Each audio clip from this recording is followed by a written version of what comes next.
Good evening students. मैं रियाज sir तुम लोगों के सामने थोड़ा सा एक छोटा सा प्रेजेंटेशन देने वाला हूँ स्तूपा आर्किटेक्चर को लेके। तो शायद इसको देख के तुम लोगों को थोड़ा समझ में आ जाएगा। ये हम इस वीडियो में बोलने वाले हैं कि स्तूपा आर्किटेक्चर का कब से शुरुआत हुआ और इसका थोड़ा कंपोनेंट पार्ट्स। तो और कुछ पिक्चर दिखाएंगे तुम लोगों को। मैंने इंटरनेट से लिए हैं और कुछ कुछ मैंने मेरा खुद कैमरा से कुछ पिक्चर लिया हुआ है। तो चलते हैं स्तूपा आर्किटेक्चर के बारे में पता करते हैं, थोड़ा बहुत नॉलेज ले लेते हैं। ये मैंने पिक्चर डाला है कंपोनेंट पार्ट्स ऑफ स्तूपा। तो ये स्तूपा का आर्किटेक्चर, ये स्तूपा क्या है पहले ही हम लोग ये जान लेते हैं। स्तूपा और जो स्तूप है एक माउंट की तरह दिखने वाला बुद्धिस्ट आर्किटेक्चर है जो उस वक्त गौतम बुद्ध की मृत्यु के बाद ऐसा कहा जाता है कि उनका जो रिमेंस है और उनके जो सन्यासी थे उनको फॉलोअर्स उनका भी इस्तेमाल हुआ चीज़ें और उन लोगों का जो भी रिमेंस होता था बॉडी के पार्ट्स वगैरह मृत्यु के बाद जो भस्म चिता भस्म हम लोग बोलते हैं उसको एक बॉक्स में डाल के और एक ये माउंट लाइक आर्किटेक्चर का फॉर्म बनाया जाता था, उसी को बोला जाता था स्तूपा। तो हम लोग बुक में पढ़ते हैं कि सम्राट अशोक ने 84,000 स्तूपास पूरे भारत में बनाए थे, इस तरीके का ऐसे बोला जाता है। तो ये सांची का स्तूपा का एक काम, क्योंकि मुझे तुम लोगों को बोलना है कि ये स्तूपा का आर्किटेक्चर जो होता था इसका कौन सा पार्ट है और किस पार्ट को क्या कहा जाता है। ये सांची का स्तूपा का एक पार्ट हम दिखा रहे हैं क्योंकि कंपोनेंट पार्ट्स को समझाना है। ये जो निचला हिस्सा है इसको प्लिंथ बोला जाता है क्योंकि हम लोग देखते घर जब बनाते हैं तब वो घर के ऊपर ही मेन स्ट्रक्चर बनते हैं। तो निचला हिस्सा जो है वो प्लिंथ है और उसका ऊपर का हिस्सा जो आधे, ये देखो ये माउंट की तरह दिखने वाला आधा डिम की तरह, मतलब एक की तरह दिख रहा है, ये है अंडा। और उसके बाद ये स्क्वायर की तरह दिख रहा है, ये जाली जैसा, ये हर्मी का। और ऊपर 1 2 3 जैसे अम्ब्रेला की तरफ दिख रहा है, तो ये इसको छत्र बोला जाता है। और ये है तोरोना, गेट होता था उस वक्त, इस तरफ होता था, बाएं तरफ पीछे की तरफ, मतलब चारों तरफ एक एक करके गेट होता था। और यहाँ पर क्या होता था, एक्चुअली यहाँ पर होता था बुद्धिस्ट जो मॉन्क आते थे यहाँ पर अपना जो स्पेशली हीनयान धर्म विश्वास में रखते हैं। हीनयान जो सेक्ट थे बुद्ध के मृत्यु के बाद, हम लोग सब जानते हैं कि गौतम बुद्ध की जो बुद्धिस्ट रिलीजन है 2 हिस्सों में बांट चुका था, हीनयान और महायान। जनरली हीनयान संप्रदाय के लोग स्तूपा आर्किटेक्चर में आके अपना जो रिचुअल्स है वो पूरा करते थे, मेडिटेशन करते थे। बुद्धिस्ट मॉन्क्स सब यहाँ पर आते थे, मॉन्क्स मेडिटेशन करते थे। तो ये है स्तूपा का आर्किटेक्चर का कंपोनेंट पार्ट्स। और ये दिखा गया, ये देखो यहाँ पर जाली की तरह जो ये मेन जो अंडर के पास साइड में लगाया गया, ये मेधी कहते हैं इसको। और इनक्लोजर वॉल, ये हम लोग जो बोले कि आजकल जैसे वॉल होते हैं, ये एनक्लोजर वॉल, ये हम लोग इसको प्राचीर कह सकते हैं। तो ये पूरी तरह से घिरा हुआ रहता था। ये 4 कंपोनेंट पार्ट से वेदिका, अंडा, हर्मिका और छत्रावली। अभी हमने बोला इसके बारे में, थोड़ा नॉलेज ले लेते हैं। Piprahwa stupa near Nepal border is the oldest stupa constructed by the Shakyas. ऐसा कहा गया है कि शाक्यस जो लोग थे कम्युनिटी, तो उन्होंने ही पहली बार स्तूपा का आर्किटेक्चर बनाया था। और ऐसा अभी कुछ देर पहले मैंने जो बोला कि अशोक के टाइम में 84,000 स्तूपास के बनाने का रिपोर्ट है, मतलब ऐसा कहा गया है। तो इनके एक इंस्क्रिप्शन है, निगानी सागर इंस्क्रिप्शन, अशोक सम्राट अशोक का, वहाँ पर ये रेफरेंस है, उनसे पहले स्तूपा बनाया गया है, रेफरेंस है। और हम लोग कहाँ ये स्तूपा मिलता है, हम लोग भारत के कुछ रेफरेंस मिलते हैं, सांची के मिलते हैं, कृष्णा गोदावरी रीजन के मिलते हैं, सारनाथ में मिलते हैं। आजकल भारत में ये हिस्टोरिकल साइट्स बना हुआ है, तो आप लोग विजिट कर सकते हो, वहाँ पर हम लोगों को मिला है। अब हम चलते हैं, थोड़ा दिखाते हैं पिक्चर और क्या क्या सूप के साथ जुड़ा हुआ रहता था, कैसे दिखने में था, और थोड़ा कंपोनेंट पार्ट्स उनका उनके साथ जो आर्किटेक्चरल फॉर्म होता था वो भी हम दिखाने वाले हैं। ये मैंने इंटरनेट से पिक्चर लिए हुए हैं। ये भारूद स्तूपा का ये कंपोनेंट पार्ट्स है। ये अभी इंडियन म्यूज़ियम कोलकाता में रखा गया है, क्योंकि उसके बारे में ये बोला गया है कि ये जो स्तूपा है ये सेकेंड सेंचुरी बीसी में मिडिल मतलब मध्य भाग में बनाया गया था।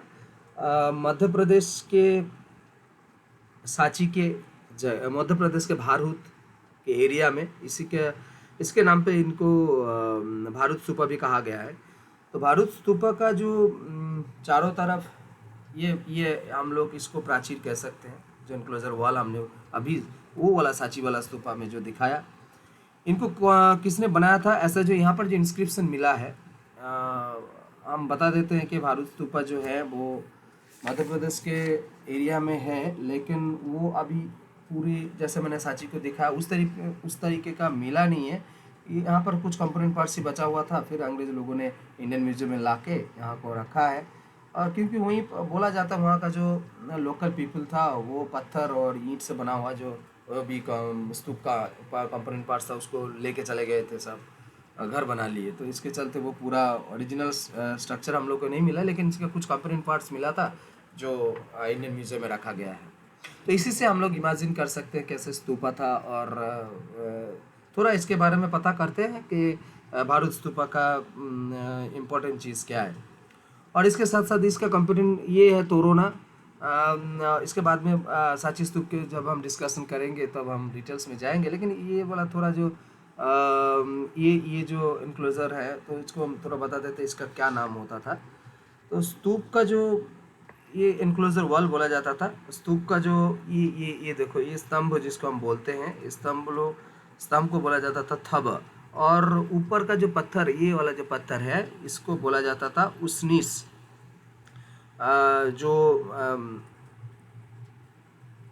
और ये बीच वाला जो है ये इसको बोला जाता था सूची। तो ये है सूची। तो ये है भारूद स्तूपा का कंपोनेंट पार्ट्स जो इंडियन म्यूजियम में रखा गया है। ये स्केच है भारूद स्तूपा कैसे ये इमेजिन करके बनाया गया है। स्केच कैसा था, ये दिखने में था भारूद स्तूपा। अब आते कंपोनेंट पार्ट्स में। कुछ आर्किटेक्चरल फॉर्म हम लोगों को मिला है भारूद स्तूपा में। भारूद स्तूपा में हम लोग देखते हैं ये बहुत सारे स्टोरीज जो एक एक स्लैब में बनाया गया है। जैसे हम लोगों को अच्छा पहले हम बता देते, भूल गया कि किसने बनाया था। ये जो इंस्क्रिप्शन हम लोगों को मिला है, यहाँ पर इंस्क्रिप्शन भी है। अगर तुम लोग के इंडियन म्यूजियम जाओगे वहाँ पर लिखा हुआ कि राजा धनपति का जो पुत्र था कुमार भद्रपाल देव, इन्होंने बनाया था सेकेंड सेंचुरी बीसी के मध्य भाग में। और इनका खासियत यही था कि ये सांची स्तूप के बारे में तो हम अभी बात करेंगे। ये भारूद स्तूपा का जो एनक्लोजर वॉल है ना, इसमें बहुत सारा आर्किटेक्चरल फॉर्म हम लोगों को देखने के लिए मिलता है। जैसे देख लो यहाँ पर ये बोधि ट्री है, ये घोड़े पे चढ़ा हुआ है। और बहुत सारे स्टोरीज एक एक स्लैब में बताया गया है। और इसमें ये पूरे अगर हम लोग देखेंगे कि आर्किटेक्चर को अगर बारीकी से देखते हैं तो हर कंपोनेंट पार्ट्स को इन लोगों ने इम्पोर्टेंस दिए है। ऐसा नहीं है आजकल जैसे हम लोग पिक्चर देखते हैं किसी कंपोनेंट पार्ट्स को ज़्यादा बड़ा करके या छोटा करके दिखाया जाता है। तो भारूद के जब वो स्ट्रक्चर बना रहे थे वो शिल्पी लोग, तो ये ऐसा नहीं है, सब कंपोनेंट पार्ट्स को समान तरीके से देखा गया, नज़र से देखा गया है। तो बहुत सारे क्या क्या मिलता है देखो यहाँ से। लोटस का पिक्चर मिलता है, जातक का स्टोरीज मिलता है, बहुत सारे हाथी घोड़ा और जैसे मनुष्य का मूर्ति तो हम लोग देख ही रहे हैं। और बहुत सारे पेड़ का भी पूजा होने का, ये देखो ये पेड़ है, पेड़ का भी पूजा करने का दृश्य भी हम लोगों को मिलता है। गजलक्ष्मी का भी पूजा करने का बहुत सारे चित्र यहाँ पर बहुत अच्छी तरह से खुदाई किया गया है। हालांकि ये सब बोला गया है कि शुंग पीरियड में इन लोगों का इसका ज़्यादा चित्रांकन किया गया था। तो भारूद स्तूपा के और एक पिक्चर दिखाते हैं। ये देखो ये इंस्क्रिप्शन है, ये इसमें लिखा हुआ है। और भी बड़ा बड़ा इंस्क्रिप्शन है, तुम लोग जब जाओगे तो देख पाओगे। और ये यक्षिणी का मूर्ति है। और यहाँ पर ये भी एक स्टोरीज बना हुआ है। यक्ष रक्षिणी जिसको मेल फीमेल फिगर हम लोग बोलते हैं, हमारे भारत के पुराने देव देवी में गिना जाता है यक्ष और यक्षिणी को। तो ये मूर्ति, ये दो मूर्ति को देख के हम लोगों को ये पता चलता है कि उस वक्त early stage of architectural form जब हमारे देश में हो रहा था तब इसको बनाया गया था। बहुत अच्छी तरह से खुदाई किया गया है, लेकिन इसमें एक कमी नज़र आता है कि जो फ्रीनेस होना चाहिए एक मूर्ति में, वो फ्रीनेस ये यहाँ पर नहीं दिखता है। ये स्टोरीज भी वहाँ पर है भारत में। जैसे माया देवी का सपने में आया था हाथी, उसको चित्रांकन किया, खुदाई करके बनाया गया है। ये मैं इंडियन म्यूज़ियम विजिट किए थे इसलिए इसका पिक्चर दिखा रहा हूँ। ये ऐसे रखा गया है, आप लोग आ सकते हो, विजिट कर सकते हो। इंडियन म्यूज़ियम बहुत ही भारतवर्ष के जाने माने म्यूज़ियम में से माने जाते हैं। ये तोरण है जो इंडियन म्यूज़ियम में रखा गया। मैंने अभी जो बोला गेट, स्तूपा का गेट को तोराना बोला जाता था, इंडियन म्यूज़ियम है। अब ऐसा कहा गया कि ये मैंने लिया महाबोधि टेम्पल के बारे में बोला जाता है कि इससे पहले यहाँ पर सम्राट अशोक ने एक स्तूपा बनाया था, लेकिन वो स्तूपा अभी नहीं है, उसके ऊपर ये मंदिर बनाया गया। लेकिन कब से मंदिर बना गया है, पहले शुरुआत कैसे हुआ है, बहुत सारे कन्फ्यूज़न है, इसके बारे में हम लोगों को नहीं जाना है। लेकिन जस्ट हम इंफॉर्मेशन के लिए मैंने ये डाला है कि यहाँ पर भी एक स्तूपा बनाया गया था, ऐसा कहा गया है। ये बोधि वृक्ष का ट्री जो बुद्धगया में है, मॉन्क प्रार्थना करते हुए। ये सांची का एक स्तूप मैंने लिया है, जो डिटेल्स में हम बताते हैं। सांची स्तूप के बारे में थोड़ा डिटेल्स बता देते हैं कि सांची जो है इसका प्राचीन नाम था चैत्यगिरी। हम लोग जानते हैं सांची स्तूप बहुत ही फेमस है, वर्ल्ड फेमस है। मध्य प्रदेश के भोपाल शहर से 10 माइल दूर 3 पहाड़ी के ऊपर 3 स्तूपा हम लोगों को मिला है। इनमें से जो सबसे बड़ा स्तूपा है वो 78 फीट का 78 फीट का ऊंचा है और 11 फीट का ये इनक्लोजर वॉल का साइज बताया गया है। और इसका चार जो तोरण है हम लोगों को देखने को मिलता है, बहुत ही अच्छी तरह से खुदाई करके बनाया गया है। बहुत आर्किटेक्चरल फॉर्म हम दिखाते हैं आप अब पिक्चर। तो ऐसा बोला गया है कि जो 1st सेंचुरी BC में इसका जो गेट है तोरण जिसको हम लोग बोल रहे हैं, इसको बनाया गया था। सबसे बड़ा जो स्तूप है सम्राट अशोक के टाइम में बना गया है ऐसा माना जाता है। लेकिन इसका जो आर्किटेक्चरल फॉर्म और इसका जो असली रूप है, वो मतलब जो डेकोरेशन है वो सातवाहन पीरियड में डाला गया था, ऐसा माना जाता है। सांची के जो दूसरे स्तूप है उसका तोरण और जो भारत का स्तूप के जो तोरण और जो इनक्लोजर वॉल जो आपने बताया, वो लगभग शुंग पीरियड में ही बनाया गया था, ऐसा माना जाता है। क्योंकि एक ही जैसे कुछ चीज़ें हम लोगों को मिला है, बहुत ही अच्छा अलंकरण हम लोगों को देखने के लिए मिलता है। इसका सबसे बेहतरीन जो एग्जाम्पल है वो साधन तोरना जिसको बोलते हैं, उसके बारे में आज थोड़ा बहुत डिटेल्स बता देते हैं। यहाँ पर 3 हाथी का मूर्ति दिखाई देता है। देखो यहाँ पर गेट में बहुत अच्छी तरह से ढंग का, बहुत अच्छी तरह का आर्किटेक्चरल फॉर्म जो भारत में नहीं मिला हम लोगों को। लेकिन यहाँ पर सांची के स्तूप के जो तोरण, हमने साधन गेट के बारे में बात बोल रहे हैं, यहाँ पर देखो 3 हाथी है और एक अलग पिक्चर है मेरे पास। 3 हाथी का खुदाई किया हुआ पिक्चर है। हाथी के पास में एक नारी मूर्ति है और इस नारी मूर्ति थोड़ा ये मतलब एक कुछ पेड़ के डाल से लटक रहा है, ऐसे दिखाया जा रहा है। मिट्टी के ऊपर से थोड़ा ऊपर है, मिट्टी का जो स्तर है, और इसको हम लोग बोलते हैं कि इन सब मूर्तियों को बस रिलीफ। तो ये पूरी तरह से कंप्लीट मूर्ति हम लोग बोलते हैं। और भारतवर्ष के जो आर्किटेक्चरल फॉर्म है ना, ये पहली बार हम लोगों को मिला है कि कंप्लीट मूर्ति हम लोगों को मिलता है। ये देखो ऊपर हाथी का चिन्ह लगा, हाथी का मूर्ति लगा हुआ है, एक सिंह के पंख लगा हुआ है। तो ऐसे भी माना जाता है कि ये अशोक मौर्य पीरियड का जो मयूर होता है, पीकॉक का सिंबल ऐसे इस्तेमाल किया गया यहाँ पर, ऐसा माना जाता है। तो बहुत तरह के नक्शे हम लोगों को मिलता है। अभी ये देखो स्पष्ट तरीके से दिख रहा है। मैंने इस आर्किटेक्चरल फॉर्म के बारे में मैं बता रहा था। बहुत ही अच्छी तरह से खुदाई किया गया है, जो अभी भारत में देखा इस तरीके से खुदाई नहीं मिलता है हम लोगों को, लेकिन सांची में मिलता है। तो ये इस नारी के बारे में हम बात बोल रहे थे। और यहाँ पर देखो पीकॉक का इस्तेमाल यहाँ पर भी हुआ है। तो मौर्य पीरियड का जो नेशनल एम्ब्लेम होता था उन लोगों का, मौर्यन का, तो इसे शायद उसका इस्तेमाल यहीं पर किया गया है। और पंख वाला मैंने अभी लायन के बारे में बताया, ये देखो पंख वाला लायन यहाँ पर भी मिलता है, जो वेस्टर्न कल्चर में भी, वेस्टर्न आर्किटेक्चर में भी इसका इस्तेमाल हुआ है। ये वाला फिगर मैंने अभी बताया कि फुल फेज अगर मूर्ति भारतवर्ष में पहली बार इस्तेमाल हुआ है वो सांची के इस तोरण में हम लोगों को पहली बार पता चलता है। ये उसी का एक अलग पिक्चर है, ये एक गेट है तोरणा। और ये धामेका स्तूपा है। धामेका स्तूपा के बारे में बताया जाता है कि ये भी अशोक ने ही बनाया था, ऐसा कहा गया 249 BC में। ये धामेका जो स्तूप है ये कहाँ है हम बता देते हैं। ये हमारे यूपी में, जो वाराणसी से 13 किलोमीटर दूर है, तो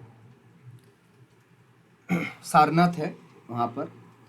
ऐसा कहा गया है कि गौतम बुद्ध के मृत्यु के बाद उनके जो चिताभस्म थे वो 10 हिस्सों में बांटा गया था, उसका माउंट बनाया गया था, उसी का एक माउंट यहाँ पर है। ये सारनाथ इसीलिए स्पेशल है कहाँ, क्योंकि यहाँ पर गौतम बुद्ध ने पहली बार उन्होंने जो वक्तव्य रखा था मुक्ति कैसे मिलते हैं, तो उसी के उनका जो शिष्य था कौंडिन्य, तो उनके सामने ये वक्तव्य रखा गया था, जो अष्टांगिक मार्ग फॉलो करने के लिए बात बोला गया था, यहीं पर हुआ था। ओरिजिनली इसका जो आपका जो स्ट्रक्चर दिखाई दे रहा है ये 500 AD में ऐसा रूपदान किया गया है। लेकिन यहाँ कहा गया है कि अशोक ने यहाँ पर पहली बार स्तूप बनाए थे। तो ऐसा मानते हैं कि ये स्तूपा बहुत भारतवर्ष के लिए बहुत ही टूरिस्ट प्लेस है और बहुत ही पवित्र जगह इसको माना जाता है। आप लोग यहाँ पर घूम के आ सकते हो। मैंने यहाँ पर दाहिनी तरफ इंटरनेट से इसका पूरा डिटेल्स दिया हुआ है, तो तुम लोग देख लेना। ये अमरावती स्तूपा, मैंने बोला कि गोदावरी जो बैंक है वहाँ पर भी सातवाहन पीरियड में हम लोग को स्तूपा मिलता है। हालांकि वो सांची की तरह स्तूपा नहीं मिलता, ये हम लोग ये स्लैब में ये मिला है, कैसिंग स्लैब हम लोग जिसको बोलते हैं। यहाँ पर देख सकते हो कि स्तूपा आर्किटेक्चर का रूफ जो आंध्रा रीजन में है वहाँ पर कैसे होता था। इसका पूरी तरह से एक यहाँ पर गौतम बुद्ध करा हुआ है, तो मूर्ति लगा हुआ है और बहुत सारे फिगर इकट्ठा करके इसका स्लैब में रखा है, म्यूज़ियम में है ये। तो इसी का पिक्चर मैंने इंटरनेट से उठाया, 1st सेंचुरी BC में बनाया गया था सातवाहन पीरियड में, तो इसका मैंने पिक्चर डाला है। Okay, thank you. तो आज के इस वीडियो में पहली बार एक पूरी तरह से दिखा देते हैं।